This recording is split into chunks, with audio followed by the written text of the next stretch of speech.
Joliet Zoning Board of Appeals.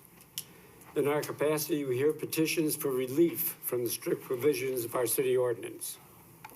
In matters of this type, the decision of this board is final. In respect, it does not go to the mayor or the city council for any further action.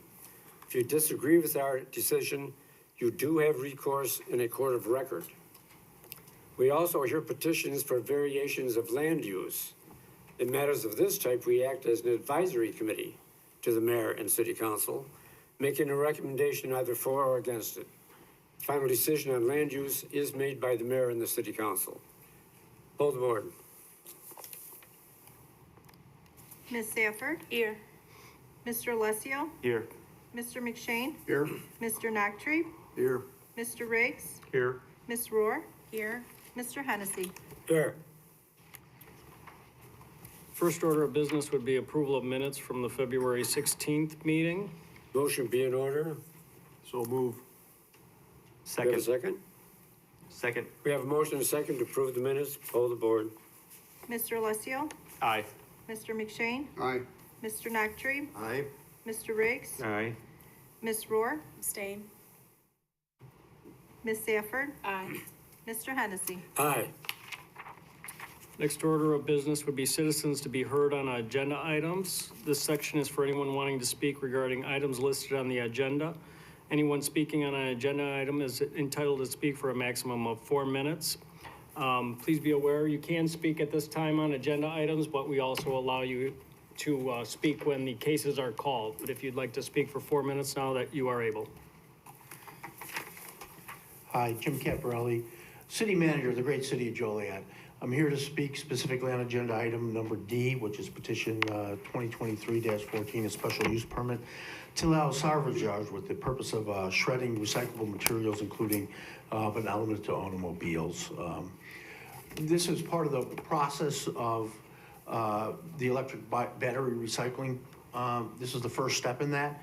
So as those cars and product are brought in with lithium batteries, they'll be brought to this particular location and shredded, and then those batteries will go across the river to the site where the chemicals and the valuable lithium and cobalt will be extracted to be able to be used further on down the road. So making Joliet a very green city. So I would ask that the Zoning Board of Appeals please pass this. This is critical to those next steps that we're taking forward here. And this is a great, great project for the city of Joliet. So we're very pleased and excited to have that. So thank you very much for all your time. And certainly thank you for all the effort that you put in time. I know you're all volunteers, and I want to, again, take the time to say thank you. And I appreciate that the time you take out of your busy schedules and days to do this for no pay, but just out of because you're good citizens and out of the goodness of your heart. So thank you. And that concludes my remarks. Thank you very much. Anyone else that would like to speak on agenda items at this time? That's inappropriate. Seeing none, next order of business would be old business for public hearing. We have none. Next is new business for public hearing. First case is 2023-11. The applicant is NECA IBW 176 JATC. The owner is the same. The location is 1200 Northeast Frontage Road. The request is a variation. Under purpose, the applicant is requesting a variation from the city's non-residential design standards to allow precast concrete panels as the main exterior building material for the proposed National Electrical Contractors Association and Illinois Brotherhood of Electrical Workers, NECA-IBEW. Training facility located at 1200 Northeast Frontage Road. Zoning Board of Appeals makes a final decision on this variation request. Under site-specific information, the 10-acre property was annexed and classified to B3 General Business Zoning in February 2018. Property was annexed so that IBEW could purchase the property and build their proposed training facility on the site. The NECA IBEW 176 Joint Apprenticeship and Training Committee, JATC, owns the property directly south of the subject site at 1110 Northeast Frontage Road, which contains the current training facility. IBEW also owns the adjacent property at 1100 North East Frontage Road, which contains their offices and Union Hall for Local 176. Surrounding zoning, land use, and character. The zoning to the north is R2 single-family residential with residential use.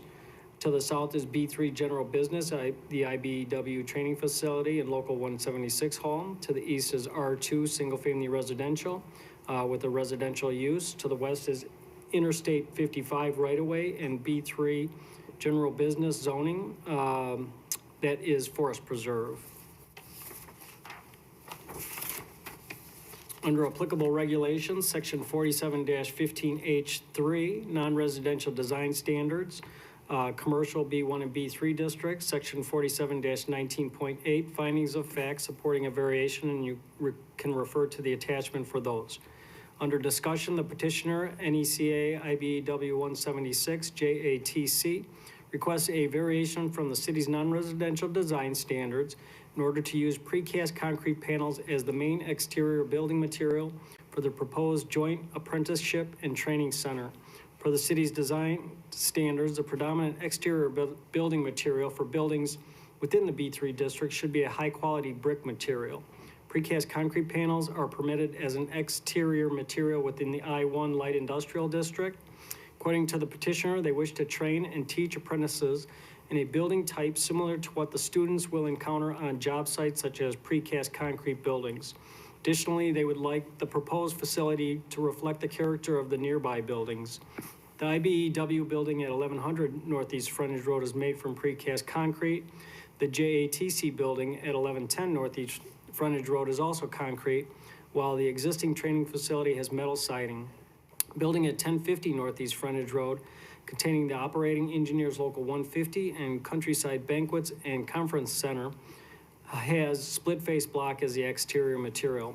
These existing buildings were constructed prior to 2007 when the non-residential design standards ordinance was enacted. The petitioner has submitted a site plan, building elevations, and an architectural rendering of the proposed facility, which are included as an attachment to this report. Site plan includes the 30,816 square foot facility, parking areas, stormwater detention areas, and outside training space. Under conditions, we have none, and that concludes our staff report.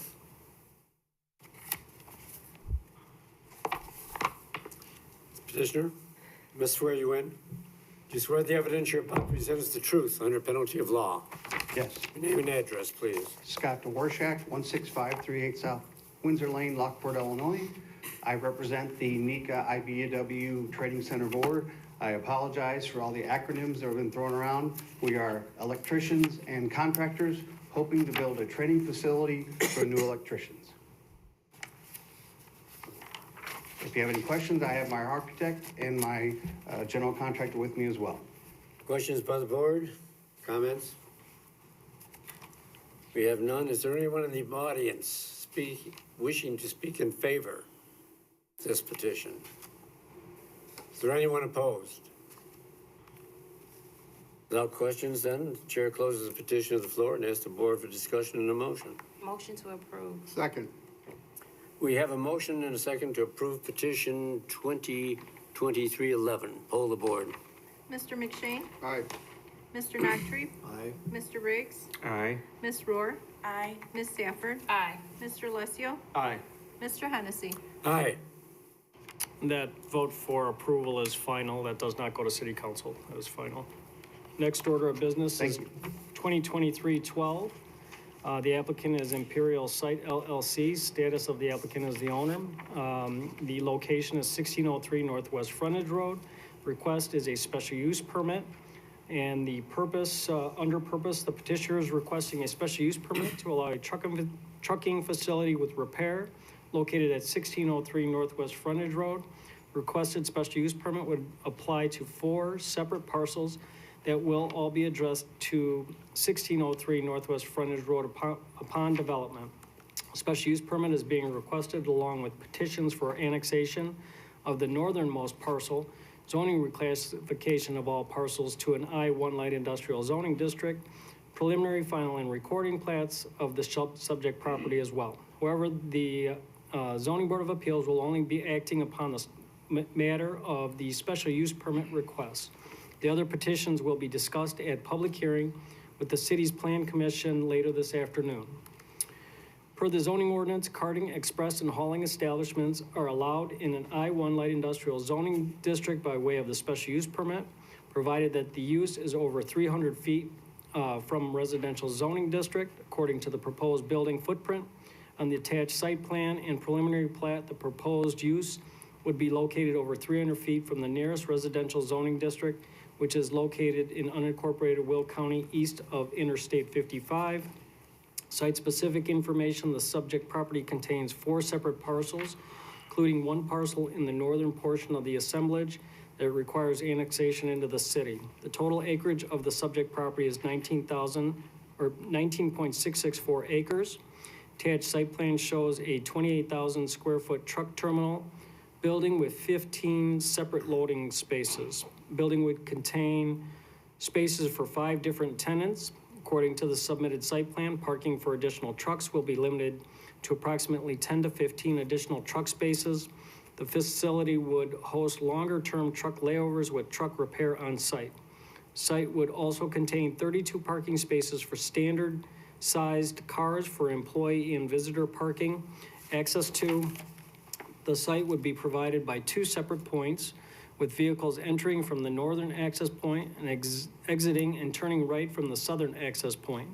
Then the greater 19.6 acre site, only Lot 1, as shown in the attached preliminary plat, would be developed for the trucking facility. Lot 1, as proposed, would be approximately 3 acres. Remaining 16.6 acres would be left as undeveloped, except for 2 borrow pit areas as shown on the attached preliminary plat, which have been graded for fill to be utilized to raise the elevation of the proposed trucking facility site above the site's based flood elevation. Property owner obtained a permit from the Illinois Department of Natural Resources to perform this work. The permit is subject to 13 conditions that confine any development activity on the subject property to be approved to the approved scope of work. Upon review of the proposed scope of work on the subject properties, the United States Army Corps of Engineers determined that the farmed wetland on the subject property shown below in Figure 1 is geographically isolated from the DuPage River and is not subject to federal regulation. The Army Corps further declared that a Department of the Army DA permit will not be required for the proposed scope of work, since the project can be completed without causing a discharge into regulated waters. Runoff, including any potential contaminants from the site from development on Lot 1, as well as compensatory storage, stormwater storage as required by FEMA for raising the site's elevation, will be kept beneath the site in a stormwater trap, which will be confined to Lot 1. More information on the location of the storm trap can be found in Figure 2, which shows a section from the proposed preliminary plat. Furthermore, while an EcoCat survey conducted on the properties from 2021 indicated the presence of protected resources in the vicinity of the project area, the IDNR concluded that adverse impacts to said ecosystems were unlikely. Since the subject properties are located approximately 0.5 miles from the nearest city water and sanitary sewer mains, the proposed use and associated annexation of the northern parcel may proceed with development of an on-site well for water usage and septic treatment of wastewater. Details pertaining to sunset provisions on use of this infrastructure will be finalized in the associated annexation agreement for the annexation. Will County Department of Public Health issued a permit for installation of a mechanical sewage treatment system for the site. The developer is currently working with city public utilities and building inspections staff on options to provide sufficient water hydrant coverage for the entirety of the proposed building. A general building permit for the building will not be issued until the issue is resolved. Draft elevations of the proposed trucking facility have been included in the staff report packet. The elevations show a 28,000 square foot rectangular building with a footprint of 400 feet long by 70 foot wide. The building would have a maximum height of 34 feet with a 10-foot setback from the northwest frontage road right-of-way. The building would be set back approximately 640 feet from the DuPage riverbank. The parking lot would be over 400 feet from the riverbank as well. The building's exterior would primarily be composed of architectural precast concrete. Final elevations will be required to meet the city's non-residential design standards for industrial building. Under surrounding zoning, land use, and character, to the north is County I-2, trucking and industrial use. To the east is Interstate 55. To the south is County I-2S, trucking industrial. To the west is County A1 and R2, open space woodlands, single-family residential uses. Under applicable regulations, Section 4714.2AD, special uses. Under Section 47-5.2C is the criteria for issuance of a special use, and you could see the attachment for that. Approval of the requested special use permit, along with approval of the associated plan commission petitions for annexation, zoning reclassification, and preliminary final and recording plats, would allow development of a trucking facility with repair at 1603 Northwest Frontage Road.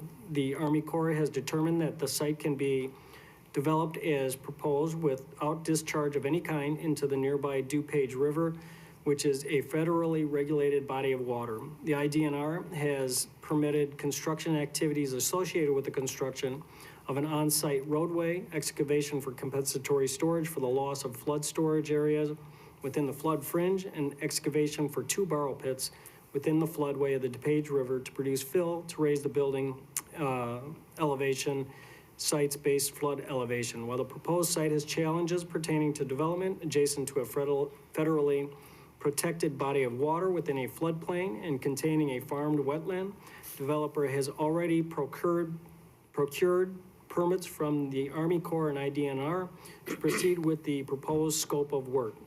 City zoning ordinance further requires development within the flood fringe to obtain a letter of map revision from FEMA for the purpose of removing the site from the floodplain prior to issuance of a general building permit.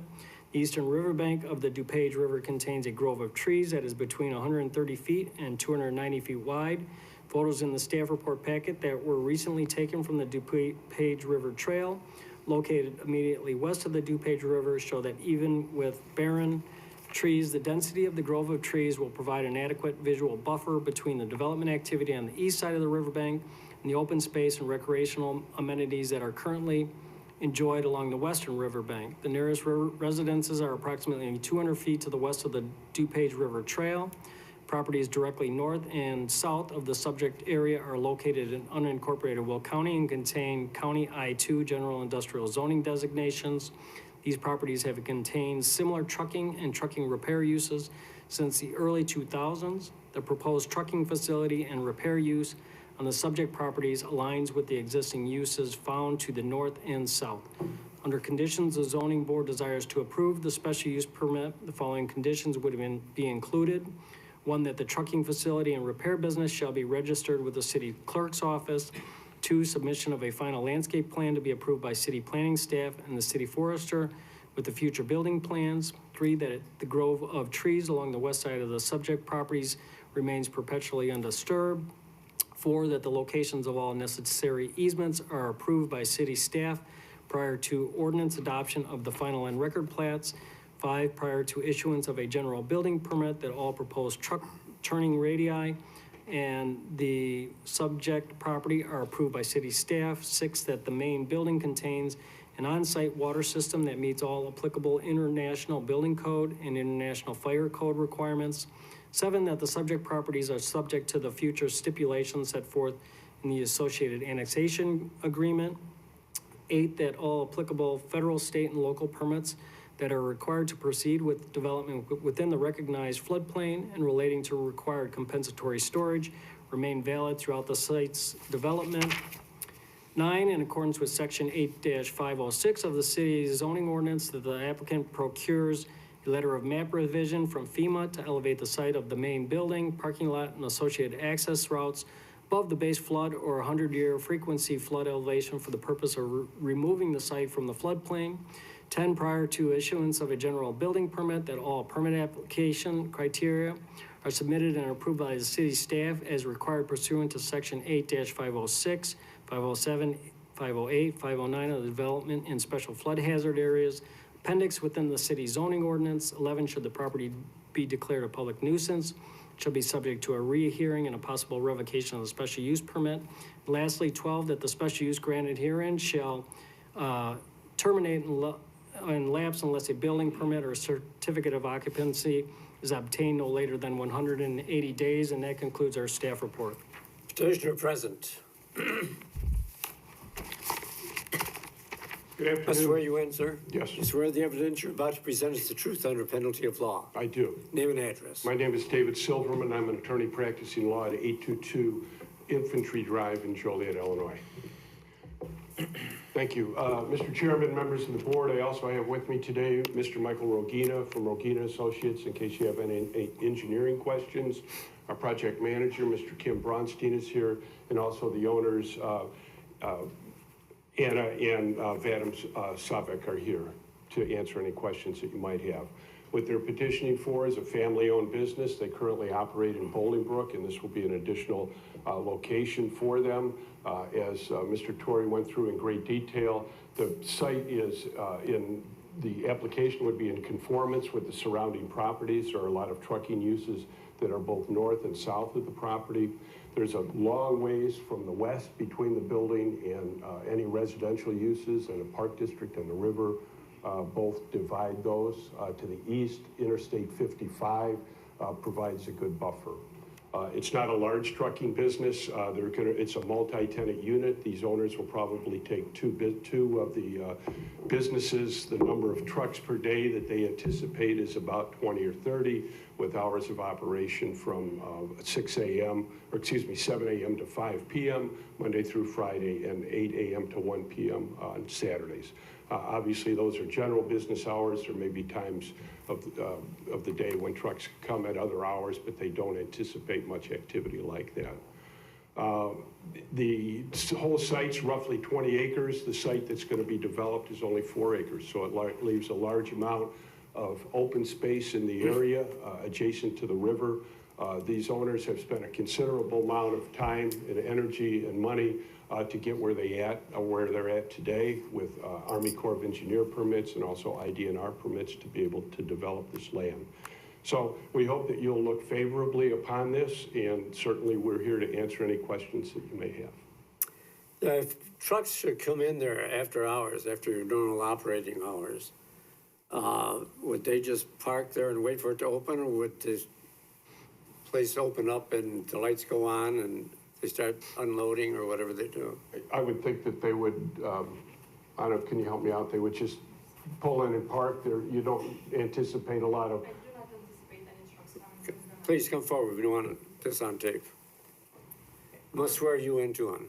Do you swear the evidence you're about to present is the truth under penalty of law? Yes, I do. Name and address. Anna Buzo, 838 Blue Stem Drive, Bolingbrook, Illinois, 60440. In the mic. Your answer to that question was? We do not anticipate trucks coming during the night. In cases, exceptional cases, when a truck would come, they would just park and wait until the business will open in the morning. So they just park and wait till the normal opening hours? Yes, No lights flashing or No. anything like that? Okay, thank you. it's a classic repair shop between 7 and 5.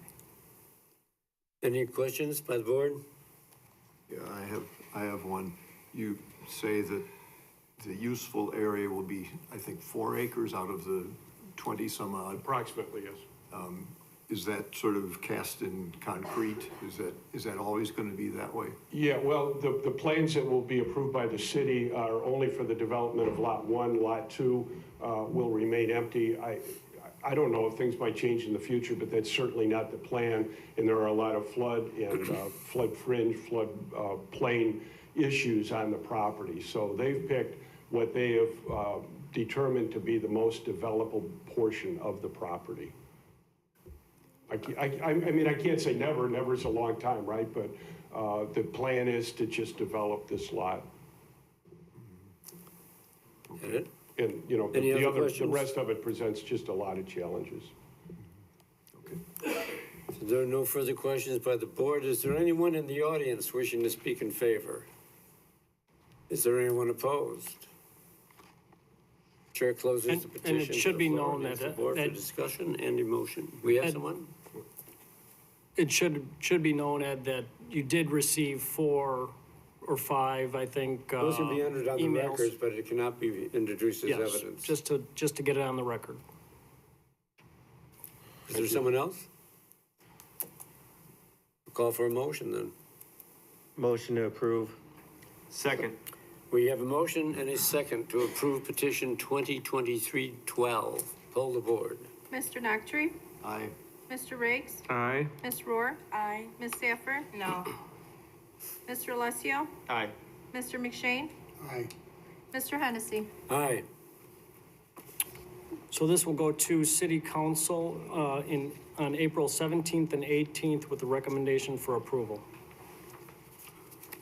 Next order of business is petition number 2023-13. The applicant is Creative Development Property Group, LLC, and they are the owner. Location is 235 Collins Street. The request is a special use permit. Under purpose, the petitioner is requesting a special use permit to allow a temporary staffing company within one of the tenant spaces in a new commercial building at 235 Collins Street. For the City of Joliet zoning ordinance, temporary employment agencies may be allowed as special uses within the B3 general zoning district. The zoning ordinances defines temporary employment agencies as entities engaged in the business of securing or attempting to secure employment of a temporary or finite duration for persons seeking employment. Mayor and City Council make the final decision on the special use request with the advice of the Zoning Board of Appeals in accordance with Section 47(5.2). Site-specific information. Subject site is approximately 0.43 acres and comprises the two parcels at the southwest corner of Collins Street and Benton Street. A 4,515 square foot, 3-tenant commercial building is planned for this site. The staffing company is proposed for tenant space A. The other 2 tenant spaces are proposed as commercial retail uses. The site plan shows 22 off-street parking spaces for the development. The property is zoned B3 general business. In March 2017, the Zoning Board of Appeals approved variations on building setbacks, landscaping setbacks, and parking to reduce required off-street spaces by 1 space for this site. Surrounding zoning, land use, and character, to the north is R4, multifamily residential with residential uses. To the south is R2, single-family residential with residential uses. To the east is B3 general business with commercial uses. To the west is R4 and R2 with residential uses. Under applicable regulations, Section 47-11.2AC, Special Uses, B1 Neighborhood Business District, and Section 47-5.2C, criteria for issuance of a special use permit, and you could refer to the attachment. Under discussion, the petitioner, Creative Development Property Group, LLC, is requesting a special use permit to allow Sure Staff, a full-service staffing firm, to locate in a tenant space within a commercial building at 235 Collins Street. Sure Staff provides temporary, temp to hire, direct hire, and on-site management staffing services with local offices throughout Illinois and in several other states. Company specializes in commercial, light industrial, skilled trades, and professional sectors. Sure Staff serves over 1,200 companies in the Chicagoland area. Local clients include Goya Foods, Weather Tech, Personalization Mall, and Neovia Logistics. Petitioner has included a company brochure and corporate fact sheet with their application, and you could see that attached. According to the petitioner, the proposed use is a professional office similar to other professional and office uses permitted in the B3 district. The proposed office location would see an average of 10 to 20 applicants per day. The office would be used for applicant interviews, testing, training, and meeting with clients. The proposed hours of operation are 7 a.m. to 7 p.m. Monday through Friday. This office would have 4 to 6 employees. Under conditions, if the zoning board desires to approve this special use permit, the following conditions would be included. 1, that the interviewing, hiring, and congregation of temporary day labor employees shall be prohibited within the facility and on the site. 2, that the special use granted shall herein terminate and lapse unless a building permit or certificate of occupancy is obtained no later than 180 days of the effective date of this ordinance, and the erection or alteration of a building is started or the use is commenced within such period. The board may grant an extension of this period valid for no more than 180 additional days upon written application and good cause shown without notice or hearing, whether or not there is an intention to abandon the special use, if any special use is discontinued for a continuous period of 1 year, or if an intent to abandon the special use is evident in a shorter period of time, special use for such use shall become void, and such use shall not thereafter be reestablished unless a new special use permit is obtained. 3, should the property be declared a public nuisance, it shall be subject to a rehearing and a possible revocation of a special use permit. And 4, that the business shall be registered with the city clerk's office, and that concludes our staff report. Petitioner here.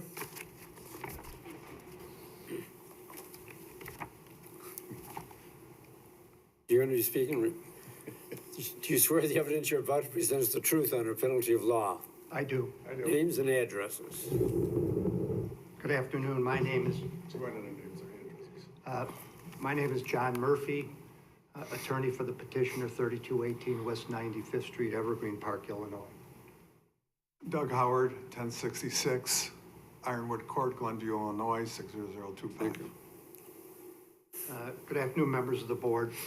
I'd like to take a few moments to set forth background and my client's legal position regarding this matter. We began meeting with and corresponding with staff last summer, June and July. It is our legal position that this is a permitted use in B3, no different than any other wide range of permitted uses.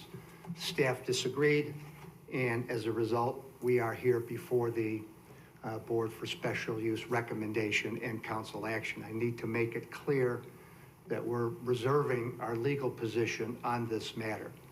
In particular, the zoning ordinance permits in the B3 district. Of course, you're well aware of all the permitted uses in B1 and B2.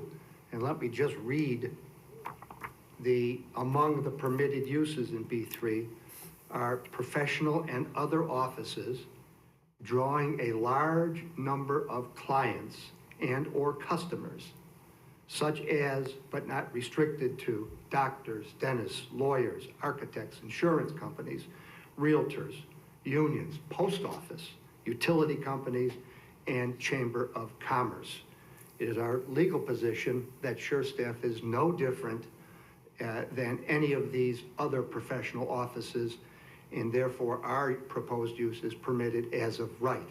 We're here, though, seeking your favorable recommendation on the special use. I'd like to turn it over to Doug Howard in a moment, but I would invite the board to please revisit the condition that is set forth in the staff report.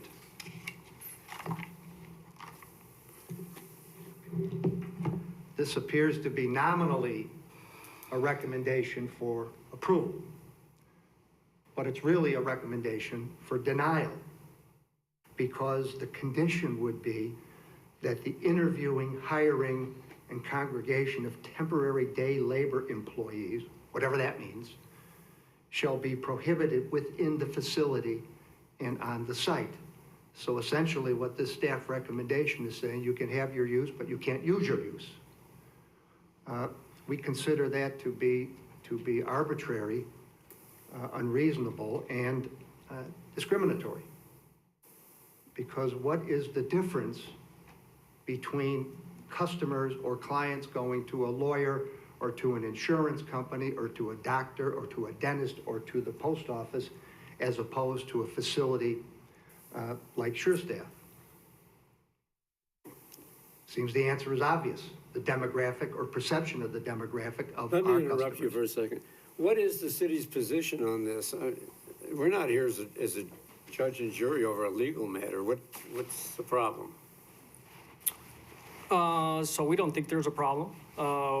We put in a condition that day laborers, somebody showing up there day of, that is. That's walk-ins you're talking about, or?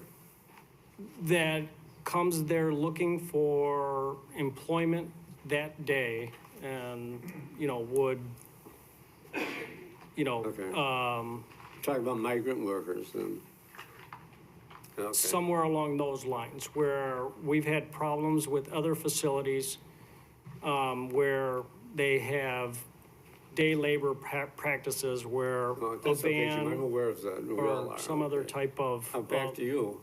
Are your clients that you represent, are they all contracted to you, or do you deal with employment in any place?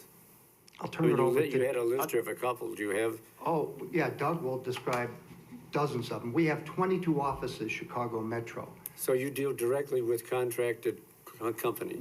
Yes, let me just give you a thumbnail, then I'll turn it over to the pro, if I may, Mr. Chairman. Somebody who is looking for work, whether it's for a day, a week, a month, 6 months, or permanently, comes to SureStaff. SureStaff interviews and matches that employee with a potential end user, a potential company. So the XYZ company is looking for warehouse type workers. SureStaff meets with the potential worker, interviews that person, hires that person, and then that person is assigned to the end user, to the XYZ company. So we pay them, and then we charge the company. So they're our employees. We have a vested interest in making sure our employees are quality employees, because that's how his business has survived and thrived for almost 25 years. So I think we're dealing with old-fashioned perceptions of migrant day laborers. I'm thinking back even the old days. Remember the movie On the Waterfront with Marlon Brando, and everybody would appear at the Union Hall and get assigned out on a day. That's not what this business is. You've seen the brochure. This is a clean, professionally run office. And with that, let me turn it over to Mr. Howard. Thank you for hearing me out. Just to give a brief overview of SureStaff, we've been in business 25 years. I'm one of the original founders. I have two other partners. Yeah. We brought a private equity company You could ask in a year and a half ago to grow our footprint around the United States. I've personally, I've been in the business day to day for the last 25 years, and I've been trying to, for the last 25 years, change the perception of staffing companies. We do temp to perm, permanent placement. I place jobs of $100,000, $200,000 a year in permanent placement. Everybody that comes into the doors of my facilities, I'm looking to match up with one of my 1,200 customers in the Chicagoland area. Right now, the industry, that's how a lot of people go ahead and get into a company, whether it be out of college, whether it be out of high school. A lot of the companies are looking either attempt to perm. They want us to handle all the onboarding of the employee, drug test, background, training of the individuals, sexual harassment, anything that need to be done at the facility. We're not a day labor where people come in and hang around and sit around and wait to go out to jobs. I have 22 offices. You can come to any one of my offices and take a look at them. Our goal is a professional work environment where if you're looking for a supervisory position and a production manager making $150,000 a year, you'd walk into my office. We're demographically, we've got the whole Chicagoland area covered. With the I-80 expansion in the area down here, we need to grow. This is an area we need to be in. Joliet has a strong workforce. We feel like we can place a lot of people into jobs, a lot of permanent people in jobs. One of the joys of my jobs is a lot of my customers, Goya Foods is a perfect example. The supervisor and the production people that run the place were temporaries that worked for me at one time. These are not just, I did work when I was in high school down at the convention center, McCormick Place, where they brought people in and I directed people as a high school student, directing people out on the floor. These were basically people they would pick up on Madison Avenue. That isn't our type of business. I'm trying to change the perception, and a lot of people have that perception. We're giving opportunities to people out there to better themselves, to get a job. Today it's not easy going through interviews, going through, 2-3 interviews, going to the companies. We bridge that gap for the employees. I have salespeople out there. I have a group of 12 salespeople throughout the Chicagoland area calling on companies. Our portfolio of our customers is unbelievable. You can drive down any street in Chicago. I can point, we have 5 people there, 10 people there. We've placed 15 people there, 20 people there. This is an area that's obviously growing, and it's important, you know, and one of the biggest struggles is labor down here in this general area. The labor is still coming from Chicago, if you see it. That's why I-55, you see all the labor coming down I-55 every day, coming down here. There's people down in this area, but the fact that there's, you know, not enough professional agencies that are matching them up to people. I have an office 8.5 miles away from here, from the present location we're looking at in Plainfield. And this is just another spot that we feel we need to be into.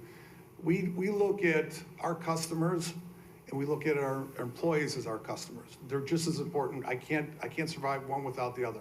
So we treat them with respect. As far as people coming into our office, we treat them with respect. We go through the interview process. They come in, they get onboarded. We try to match them up to them. We try to limit the amount of traffic coming in. 75% of our work staff is either on direct deposit or pay cards. So they're not coming to the office on Fridays to pick up checks. We're in the few instances we're delivering to the customers if we have a large group of people working at the customers. The temp industry, it gets, and being a temp it gets a bad connotation. And I was a temp when I graduated from college. 4 years of college, got a degree, bachelor's in science, got out, 1984, no jobs, unemployment at, you know, 12, 15%. I went to work for Manpower and temporary staffing making $4.25. You know, it wasn't what everybody taught me about when I was in college. I'd get a job making $50,000, $60,000 a year. But that was my starting point. That got me the ability to go ahead and make money, get my feet on the ground, and start doing interviews for my profession. So I've got a lot of background in this. If there's any questions anybody has, our offices are quite professional. They're not, there's not glass and bulletproof windows. It's very friendly when you walk in. We have training areas, TVs, you know, big screen TVs up on the walls. We do a lot of training with the employees. We're trying to match people up to jobs. And when you come to my company and looking for, I can match you up to specific, give you exact job descriptions, have videos from the companies that they're going to, give an idea, flavor of what they're going to be looking for. And the temporary staffing business is growing. Obviously, everybody sees it. And you know, what we're offering is much different than what I drove down today and looked around the general area, and I know exactly what you guys are talking about when you see 6 buses and 3 vans and a bunch of people congregating outside of an office. That's not us.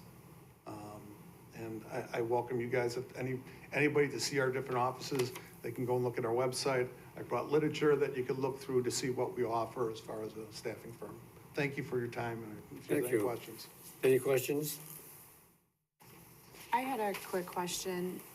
I think this is more for staff, though. So part of the conditions is that there is no day hiring, That's right? how There's it's no written. interviewing, there's no training, nothing like that, if the intended purpose is day work, right? Yes. And I think the concern, when you read it, the way you put it in there with the hiring, daily hiring, people come in daily and fill out, you know, when I read it, it said, you can't come and fill out an application at my facility. We have to do the onboarding. The government doesn't allow us to do e-verification. It has to be done in front of, we have to go through the whole process. We have to do it for all the onboarding, drug testing background, training, interviewing someone. So that's the concern when we read that, is it's like you're stopping me from actually, I mean, the purpose of having an office to have applicants come in there and they're looking for jobs, whether, you know, some might be looking for a day. There really is, the connotation of day labor, I'm looking for a job for 8 hours, really doesn't exist anymore, at least not in my world. What's the percentage of, you know, longer term, however you define that, as opposed this day concept that we're talking about? I mean, if you're filling out tax documents and you're doing some sort of onboarding or training or any sort of interviewing, and you're only open from 7 to 7. Actually, normal office is 7 to 5. 7 to 5, so what kind of, I mean, you do all that and then they go to the next day? Or- We can place them the next day if we've matched it up. Sometimes it's an interview process. Sometimes it's, it's a online interview. It all depends, whether they're doing a temp to perm position, So- or there's some skilled training they have to go through, or some So specific this is, onboarding. this is how I question it, and this is where I think it gets sticky, is what if somebody comes to the agency, does all of that to, let's say, work in, I don't know, warehouse or whatever, and then quits after the first day because they hated it, is that considered day hiring? No, Okay. that's not what the intention is, and if So it's on the intention. if the wording needs to be adjusted, I would suggest that their attorney works with our attorney, and we could figure out maybe some better language that we are covered by and they feel comfortable with. We could work with that. I think the concern that you have, and I would have the same thing, is that I've got, an old-fashioned labor hall with 30 people waiting, and I say, okay, you 10 go this way, and you 10 go that way. That's not, most of our assignments, we're either set the people up, they're getting there on their own, we're following up with them. Why don't we throughout the get day. off of the legal aspects of this? Because this board has nothing to do with what's gonna happen if there's a legal disagreement, we don't settle that.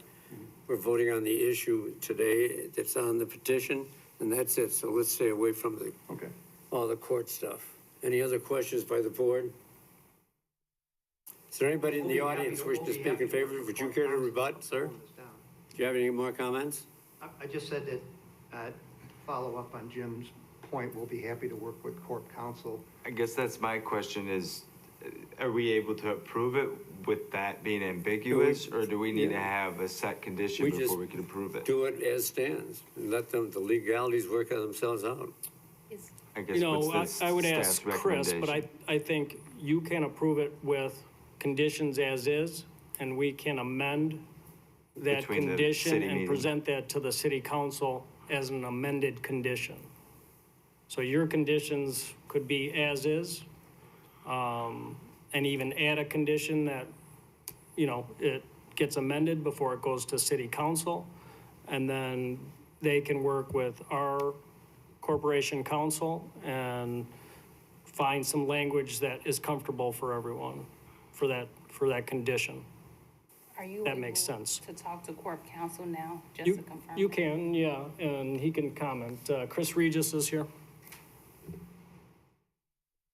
May I comment, Jim? Yeah, go ahead.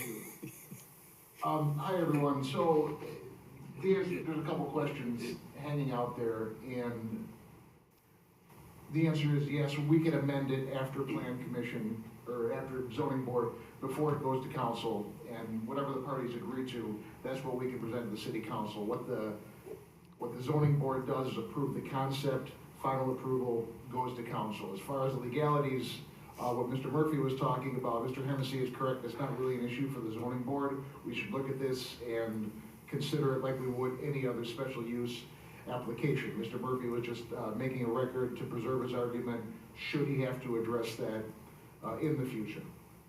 Is there anything else? Any further questions by the board? Anyone in the audience wishing to speak in favor? Is there anyone opposed? Chair closes petition to the floor and asks the board for a discussion and a motion. I still feel that these companies that come into Joliet area can hire directly without being a second party that receives some of their pay. So for that reason, I vote no against this. Is that a motion? Motion to deny. Do we have a second? Second. We have a motion and a second to deny petition 2023-13. Poll the board. Mr. Riggs? Aye. Ms. Rohr? No. Ms. Safford? No. Mr. Alessio? Aye.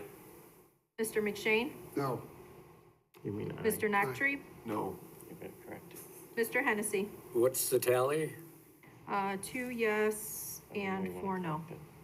I think, did you get McShane? Yeah. He wants to vote. He seconded the motion, but then said no to the motion, Right, so. so I mean aye. Aye, okay. Did you get that correct, Sonia? So it's 3 and 3. I have Safford as no, Alessio, yes, McShane, yes, Nachtreve, no, Briggs, yes, Rohr, no. So what was the tally again? It's 3-3. Pardon me? 3, 3, 4, 3-3. 3. 3-3. And the motion was to deny. I vote no. You vote no against the recommendation to deny, Yes. okay? So with that, I don't know if there's a recommendation to approve. It goes to the council without any recommendation. It's a tie So vote. if there's no recommendation to, somebody could make a. Is there a motion another to approve the petition? Or else it goes without a recommendation. There is no motion. I'm calling for a second time. Is there a motion to approve? Filling that, then as I stated, it goes to the city council with no recommendation from the board. And that will go April 17th and 18th.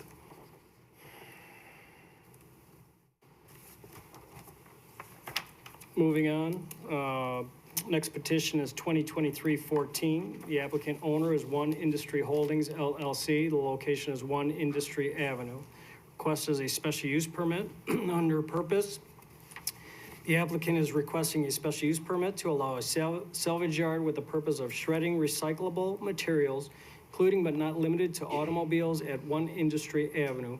The property is currently not in the city limits. The applicant also is seeking a recommendation of approval from the Plan Commission at their meeting this afternoon to annex this property and classify it to I-2 General Industrial Zoning District. City Council makes the final decision on the special use permit request, as well as its companion annexation request. Under site-specific information, the 28.97 acre property has long been associated with Joliet's industrial history. It was a home to the Phoenix Horseshoe Company from the 1860s to the 1950s, as well as to the manufacturing of other steel products for various industries through 2013.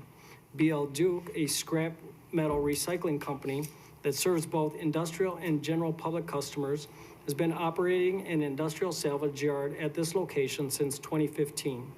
Property is owned by One Industry Holdings LLC, and BL Duke is the tenant. BL Duke leases the adjacent 26.5 acre property to the east along the Des Plaines River from the Metropolitan Water Reclamation District of Greater Chicago for its barge access. This 26.5 acre property is not part of this special use permit nor annexation request due to complexities with the existing MWRD lease. A Canadian National Rail Spur, which is leased by Watco, a third-party logistics provider, bisects the two properties that are part of BL Duke's Joliet salvage yard operations. BL Duke currently utilizes trucks, rail, and barge to move its materials. Surrounding zoning, land use, and character, to the north is unincorporated Will County, I-2 zoning and industrial use. South is I-2 general industrial zoning with an industrial use. To the east is unincorporated Will County, I-3 zoning with an industrial use. To the west is B3 general business and R2 single-family residential, and those are vacant parcels of land. Applicable regulations, section 47-14.2A, special uses, all industrial districts. Section 47-5.2C, special use permit criteria, and that should be attached with your packet. Under discussions, BL Duke currently has equipment to bale, shear, and torch ferrous materials, as well as bale and process non-ferrous materials at their Joliet facility.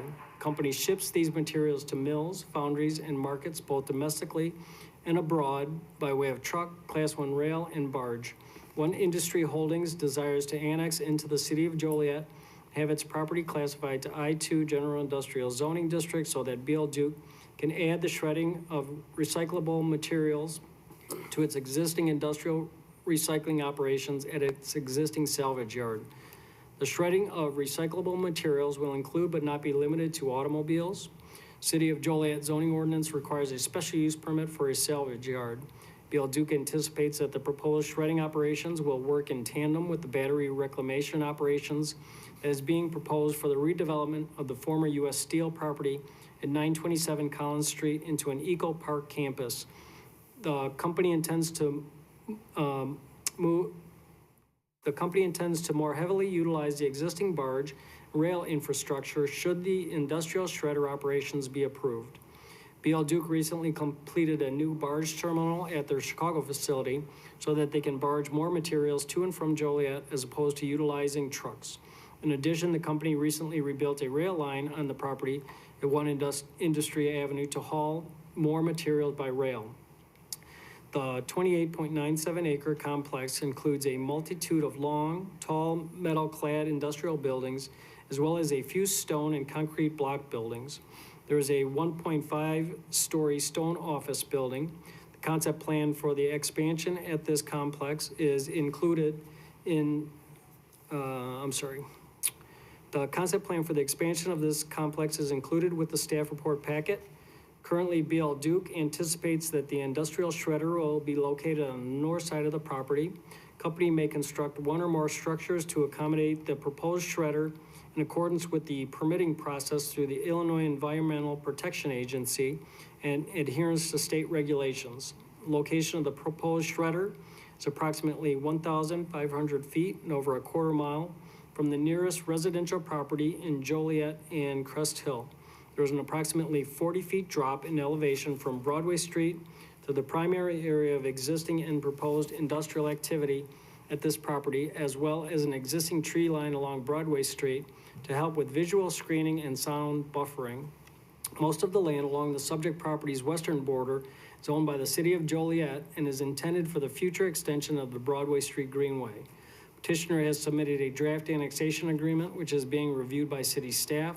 The existing office building, which is near Industry Avenue, already has city sewer service, but not water service. The city intends to replace the water main along Industry Avenue in 2025, after which water connection to the office building can be completed. Additional improvements and future impact fees will be further detailed in the annexation agreement if applicable. Under conditions, if the zoning board desires to recommend approval of this special use permit request, following conditions would be included. One, that the special use granted shall herein terminate and lapse unless a building permit or certificate of occupancy is obtained no later than 180 days. Two, should the property be declared a public nuisance, it shall be subject to a rehearing and a possible revocation of the special use permit. And that concludes our staff report. Petitioner here? Yep. Do you swear the evidence you're about to present is the truth under penalty of law? I do. Name and address. Gary Davidson, Castle Law, 2 North Infantry Drive, Joliet, Illinois, 60435. Lou Plachinsky, BL Duke, 6470 Canal Bank Road, Forest View, 60402. You got the floor. Thank you, Mr. Chairman. I think Jim did a very nice job with the staff report. We're here to answer any questions. Here we go. Questions? Any comments or questions by the board? Anybody in the audience wishing to speak in favor? Is there anyone opposed? Chair closes the petition and asks the board for discussion and a motion. Move we approve. Second. We have a motion and a second to approve the petition. Poll the board, please. Ms. Rohr? Aye. Ms. Sanford? Aye. Mr. Alessio? Aye. Mr. McShane? Aye. Mr. Noctree? Aye. Mr. Riggs? Aye. Mr. Hennessy? Aye. Thank you. So this will go to the second city council meeting in April, the 17th and 18th, with recommendation for approval.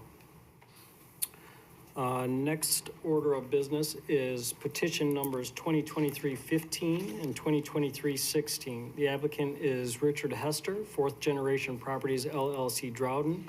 Owner is Tim Panogas LLC. Location is 1701 Droughton Road. The request is a variation of use and a special use permit. Under purpose, the applicant is requesting a variation of use and special use permit to allow a self-storage facility that includes indoor climate-controlled and outdoor mini-storage units in a B1 neighborhood business district. City Council makes the final decision on the special use permit request.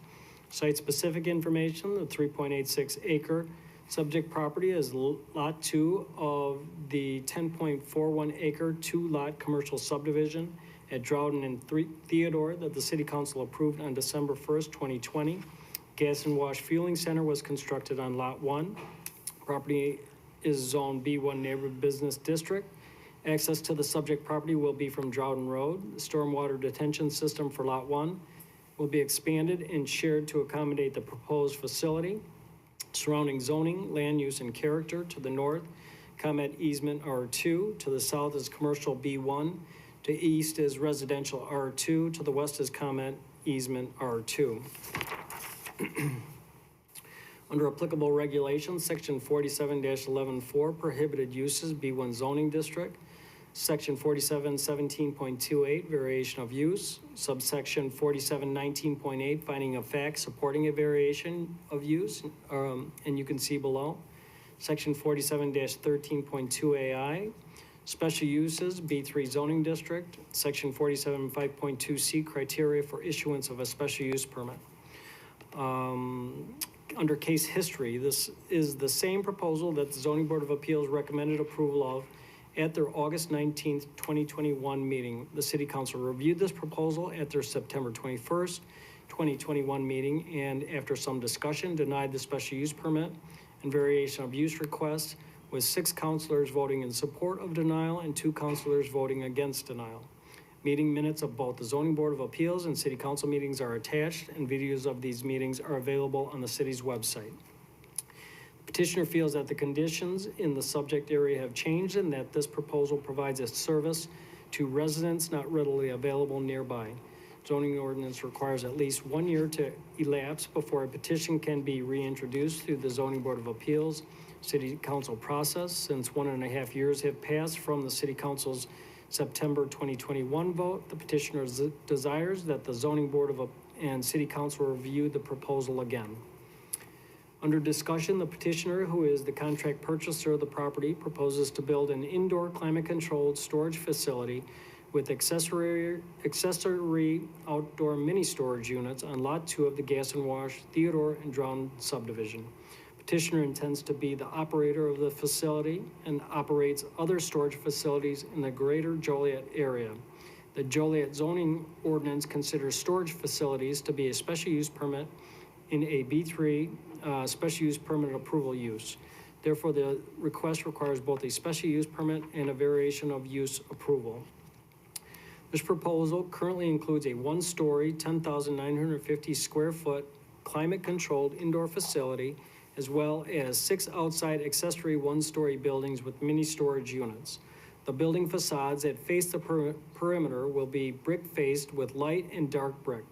Buildings that are located with the proposed complex will be sided with fiber cement board. In total, there would be approximately 390 storage units of varying sizes. Outdoor storage of any kind is not permitted on site. Proposed site plan and conceptual building elevations are included with the staff report packet. The proposed landscape plan shows that the site will feature dense landscaping along Droughton Road, and all landscape beds will have low berming. There will be a decorative 6-foot-high black wrought iron style fence along the perimeter in areas where no buildings are present.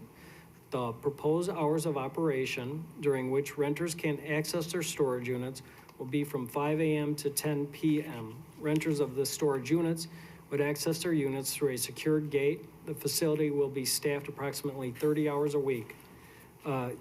Under conditions, if the zoning board desires to recommend approval of the variation of use and special use permit requests, the following conditions would be included. 1, that no outside storage be allowed on site. 2, that the special use granted shall herein terminate and lapse unless a building permit or certificate of occupancy is obtained no later than 180 days.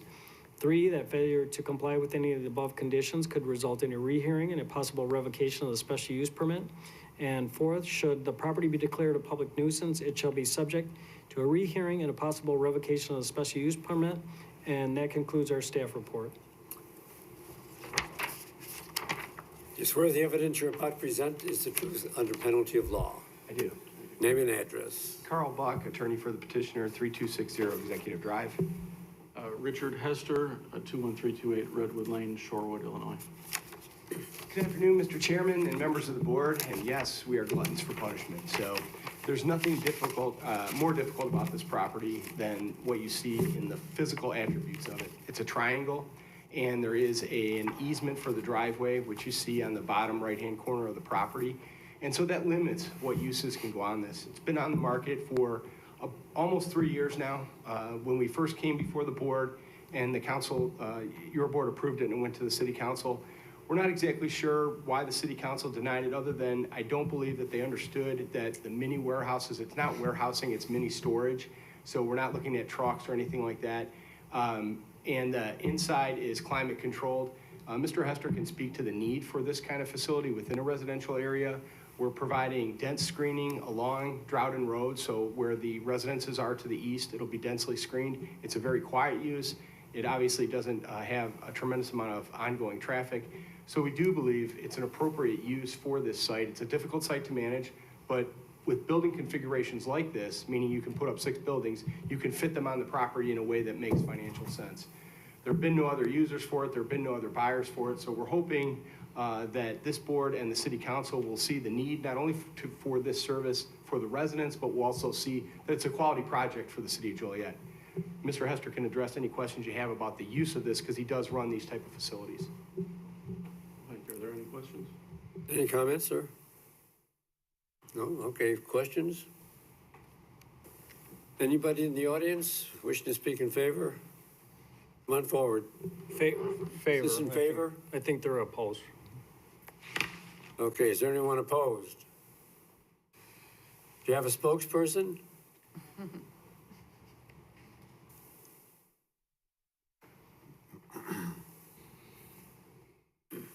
I must swear you in? Yes. Do you swear the evidence you're about to present is the truth under penalty of law? Yes. Name and address, please. Lynn Armbruster, 1700 Lake Point Drive, Plainfield. Okay, where do you live in relation to this? Across the street. Across the street, or that would be east. In Westmere subdivision.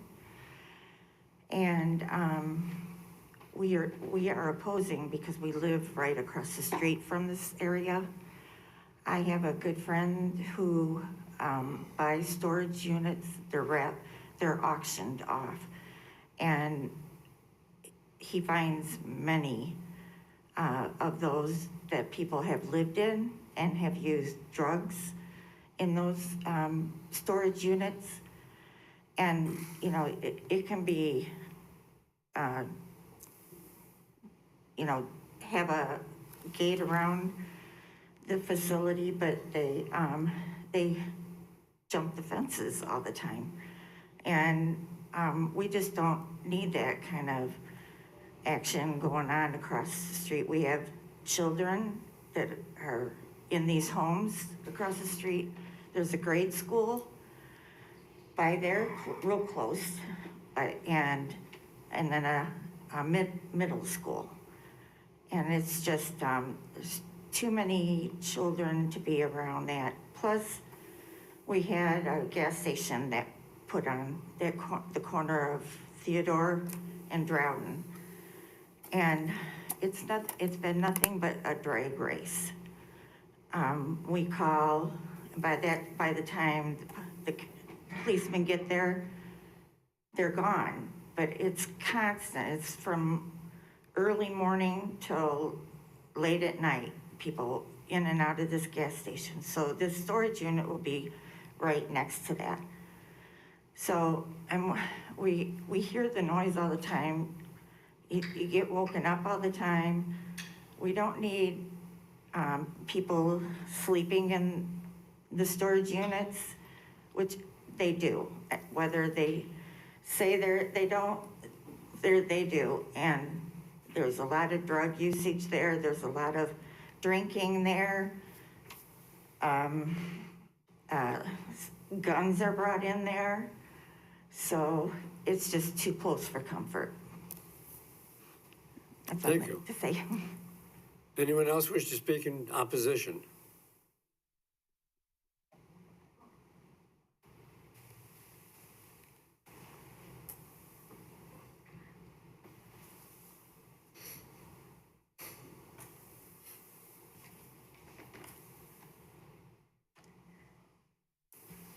Must swear you in, sir?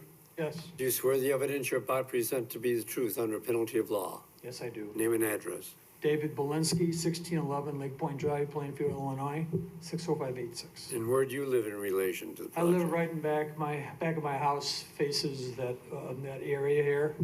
And I've been there for 15 years. And since they put up that gas station, it's been crazy. I'm a light sleeper. I'm ill right now. And with more, if this goes through, it's gonna be more traffic. And like Lynn said, there's a lot of people that might be real loud in that area that don't belong there. And I oppose this construction and this facility because of what might happen, basically. I agree with what Lynn said earlier. Thank you. Thank you. Anyone else?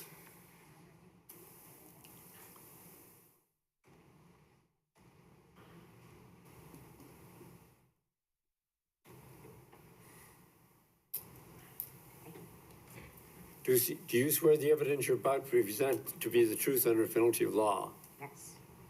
Name and address, please. My name is Janet Belinsky. I live at 1611 Lake Point Drive. My house faces Droughton, and there is a lot of traffic, a lot. People squeal their tires and so on and so forth, and I just don't feel comfortable having a storage unit there, but I don't know if I have control, but I'd like to be. But yeah, I oppose to that. I don't think it's a good idea. Okay, thank you. Thank you. Anyone else wishing to speak? You guys want to rebut anything? Yes, Mr. Chairman, thank you. Under the Self-Storage Act, residing in a self-storage unit is prohibited by law. And Mr. Torrey referenced certain conditions of the special use permit if it were to be granted. We certainly concur with each one of those. And if this board felt it was appropriate, we would certainly concur with adding the provisions of the Self-Storage Act to the conditions of the special use permit. So if we were ever found to have violated the Self-Storage Act, then that would be a basis for revocation of the special use permit. We would certainly support that as a condition. We don't have that problem. In speaking with Mr. Hester, his facilities are cameraed, they're gated 24/7, and his facility in Grundy County is actually used by Grundy County Sheriff as a training facility and to go out and sniff for drugs and things like that with their dogs, and they've never found any, but they go out there and they use it for a facility. So he has that kind of relationship with the county sheriff in Grundy County. Thank you. So additionally, one of the concerns brought up was traffic and noise. You know, I'd have to agree that probably gas station is probably the most impactful use on traffic and noise that could possibly be there. One of the reasons that we thought this was a good use and the board kind of agreed was there's probably no other business that has less traffic or noise to help offset being next to the gas station than self-storage. On my daily gate logs, if I have a dozen vehicles a day, that would probably be a normal day. I don't know any other business that could use that amount of land and have, you know, a typical day with less than 20 vehicles coming through. And certainly no noise being made. There's no manufacturing. There's no, you know, no one's running a business or doing anything there that creates noise. Thank you, Mr. Chairman. Thank you, board. I'd like to ask a question. Yes, sir. It may have been in the staff report, but I'm afraid I don't remember.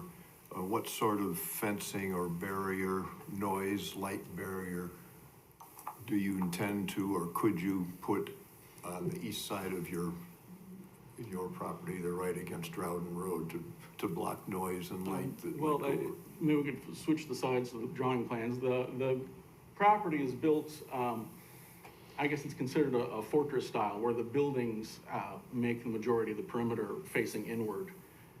So the fencing is pretty minimal, just connecting the buildings. Everything is inward facing. We've got a heavily landscaped 3-foot tall berm in the front. The berm at 3 foot plus the landscaping, I think that building that's behind it is a total of 8'6" in height. So The reality is, you're looking at landscaping, there's really very little building elevation that's gonna be seen from Droughton. And the light is directional and on-site. Yeah, the lighting's so- inward, not really shining off the property. So if I'm living on the west side or the east side of Drought, if I'm opposite We know where you from are, your right? place, yeah. When I look out, what do I see? I see the backs of buildings. Well, you can see the landscape plan is up here. It's a 3-foot tall, 30-foot wide berm section with a few different types of trees and bushes. And then there is a building that backs to it. I think we have elevation somewhere. That building is 8'6" in height. That's gonna be behind a heavily landscaped 3-foot tall berm. Okay, thank you. Yeah, predominantly, you would see the indoor storage facility and then landscaping. Okay, thank you. Thank you. Any further questions? Chair closes petition to the floor and asks the board for discussion and a motion. Motion to approve. A second. We have a motion and a second to approve the petition. Poll the board. Is this for both, Do you want it for both or? 15 and 16? You could bring them together, yes. Okay, this would be voting on the variation and the special use. That's petitions 2023-15 and 2023-16. Ms. Rohr? Aye. Ms. Sanford? No. Mr. Alessio? No, I don't think the use is wholly inappropriate, but I think, when I think about this property and know, the area around it, I don't know if it's the highest and best use, so I vote no. Mr. McShane? No. Mr. Noctree? Aye. Mr. Riggs? No. Mr. Hennessy? No. 3 yes votes and 4 no votes. So this will go with a recommendation for denial to city council on April 17th and 18th. Next order of business is old business, not for final action or recommendation. We have none. After that is public comments. This section is for anyone wanting to speak regarding non-agenda items are allowed a maximum of 4 minutes. Is there anyone that would like to speak on non-agenda items? Seeing none, it would be adjournment. If Motion to adjourn would be in order. I move we adjourn. Second. We have a motion and a second. Poll the board. Mr. Alessio? Aye. Mr. McShane? Aye. Mr. Noctree? Aye. Mr. Riggs? Aye. Ms. Rohr? Aye. Ms. Sanford? Aye. Mr. Hennessy? Aye.